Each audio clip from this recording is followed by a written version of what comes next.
will really frame the message for this morning. I've asked Jan to help me to do a little bit of that game called Name That Tune. And so our first bookend, and let's see if any of you can pick up on this tune or this song. Jan, hit it. Do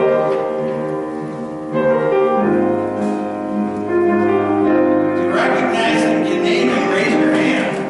Oh, no. Oh, yeah, you were at the first service. Nobody knows this. Come on. Oh, my goodness. How many of you have ever heard of Lawrence Well?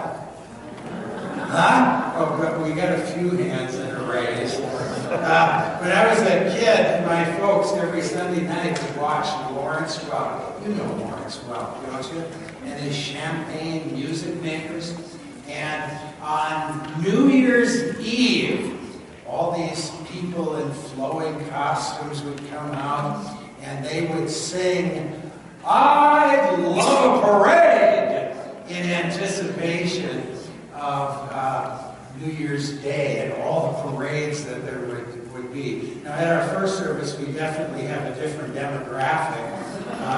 Most of our people caught on right away. I knew we were going to have a little problem here at this service because we have a younger congregation here. But the end book stand is another piece of music. You should catch this one really quick. Let's see who can name this tune quickly.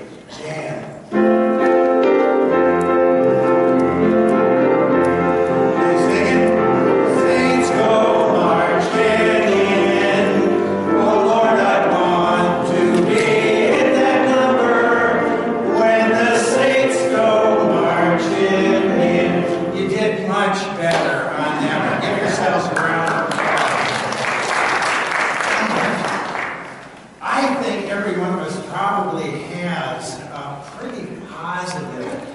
Memory of a parade. Can you remember and go back in your mind to maybe one of the earlier, the first parades you ever went to? Or can you go back to any parade and have a memory of it? I'm pretty fortunate. I think the first parade I can remember was before I was even 5 years old. My family lived in New York, and we went to the Macy's Thanksgiving Parade, one of the great parades in our country, every Thanksgiving. You know, they have the big blow-up creatures and whatever. I think I can remember being seated on my dad's shoulders watching that parade. That's the first one that I can remember. It was a great experience, but you all have some memory of a parade. There's just lots and lots of parades. How many of you have been to the 4th of July parade in Vail? That is fantastic. And I invite you to get ready for that. Even though we're a ways away, we put on the greatest pancake breakfast in town. Everybody comes to the Vail Chapel. Our people from the Episcopal Church put it on. It's just really fun. We have a little worship service. And then that parade, I mean, it is fantastic. It's like a Norman Rockwell painting. You got the bikers that are on their motorcycles, and all they really like to do is rev the engines. And they start the parade. They have the long, greasy ponytails and the leather coats, and there's the biker babes, and all of a sudden you can hear this, you know the parade's going to start. You really get your heart going, and it's so fun. Then the various floats, and one of the things we love in our Vail parade, 4th of July parade, is the precision lawn chair people. Have you seen them? They actually had a part in the opening ceremonies for the speed championships. And that's an actual takeoff of the briefcase marching precision group from the Tournament of Roses parade. But it's so fun. And then there are some floats and all of the service organizations and kids groups marching at these skateboarders. Who doesn't love a parade? And if you're sitting on the sidewalk, the kids come by and they toss out candy, and it is really, really fun. Every little town has its own parade and its own special way. They're really great. I can remember as a kid growing up in a little farm town in southern Minnesota, Faribault, on January 1st, when it was 20 below zero, having our television tuned to the granddaddy parade of all, which is the Tournament of Roses parade, Pasadena, California. Being wrapped in a blanket, watching that and thinking, oh, those people are so lucky. It's warm, and they're watching these folks that are decorated in flowers. Oh, I wish I could be there. Guess where my first church was? Pasadena, California. We were on Colorado Boulevard. The parade went from the west to the east, and then it turned north on Sierra Madre Boulevard. And 5 blocks away from our church, there's a park called Victory Park, and that's where all the floats eventually parked. We could go and walk around them and see them. So I love a parade. Do you love a parade? There's a parade that's a great parade that has a longer history than any other parade. Do you know which parade in the United States is the one that's been celebrated the most often and how many years? St. Patty's Day Parade. 230 years that has been going on. And think of how much fun that is. And yet there's a parade that has many, many times more history than that. That's Palm Sunday. We call it, to make it sound really religious, a procession. Isn't that religious? We did a procession. But that was actually a parade. 250,000 extra people on that day were in Jerusalem to celebrate the Passover feast.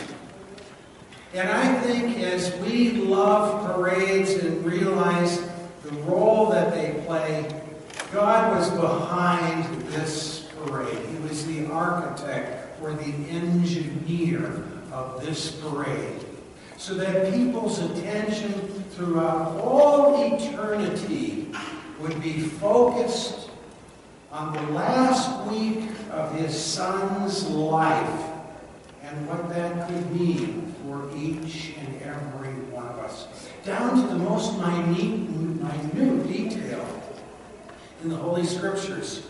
Years before these things happened, we read about them. You know, one of the prophets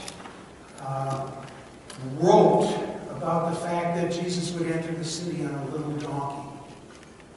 You read and study the Scriptures, it was foretold that that donkey would be covered with a cloak, that there would be cloaks laid on that way, that palm fronds would be laid down, and Jesus would enter being honored in that way. It was a parade.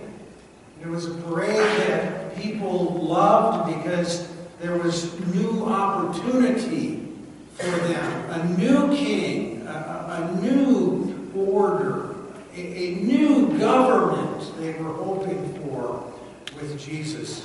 It wouldn't be exactly what they thought it would be, but it was a processional parade journey into the city of Jerusalem. Now, if you really think about what a parade is, it's a symbolic event. It marks the end of something and the beginning of something.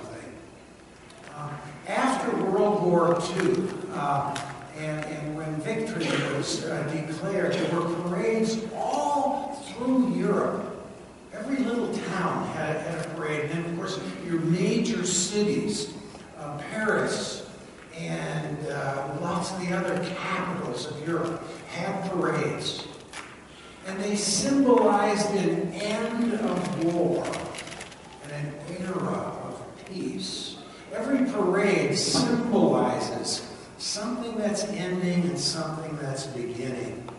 Our New Year's Day parades celebrate the conclusion of a year, but then hopes and dreams in the new year.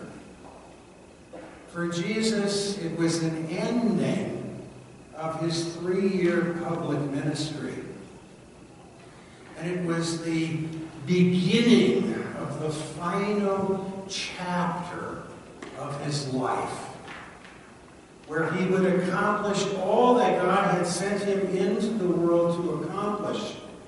And it would be seen in the crucifixion and in his death at the cross, giving a new beginning. How could this event not have been highlighted with a parade to show this great event and for the world never, ever to be able to forget it?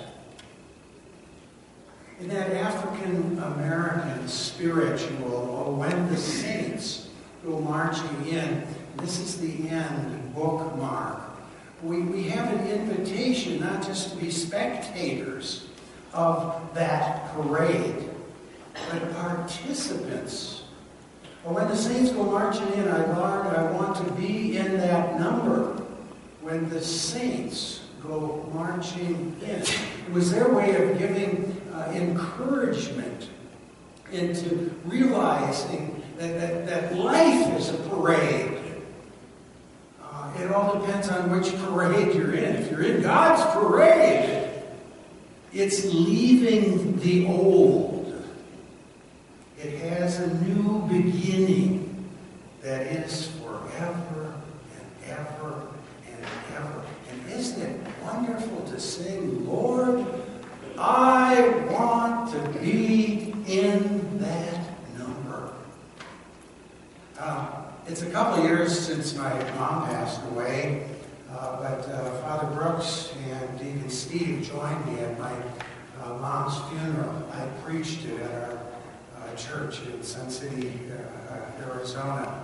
And it was her wishes that the recessional hymn, that's the hymn that everybody walks out on, was that African-American spiritual. And we sang that, and there was a sense of joy. And as we marched out, we had joined that throng that is marching in the eternity that God has given to us through what his Son did at the cross. And it is a great joy to be in that number. I love a parade. Anybody else here love a parade? I hope so. They are really, really fun. I hope you want to be in God's parade, to be in that number, because that's the most joyous one of all. God gave us that parade. May God bless you in this Holy Week in a very, very special way. In the name of the Father, Son, and Holy Spirit.